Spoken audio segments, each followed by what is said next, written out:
সেই বিষয় হল তারা এখন সেই জিনিসটা সহ্য করতে পারছে না। আমরা উচ্চ শিক্ষিত, আমাদেরকে পদোন্নতি দেওয়া হোক। পদোন্নতি দেওয়ার জন্য তুমি কমিটিতে শিক্ষক আসবা না, শিক্ষক পদে তোমার যোগ্যতায় তুমি নিয়োগ পরীক্ষা দিয়ে তুমি নিয়োগ পাবা। দ্বিতীয় কথা, আমাদের ডিপ্লোমা ইঞ্জিনিয়ারিং করছে যে কোনো বয়সে 32 সুযোগ।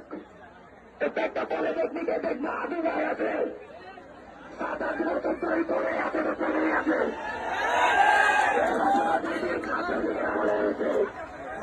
তারা 5 বছর 12 বছর তারা পাস না করে থেকে সাধারণ শিক্ষার্থী ব্যবস্থা করেছে।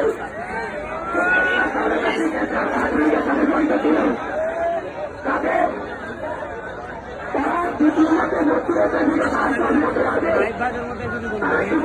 পর্যন্ত সেখানে ছাত্র থাকে।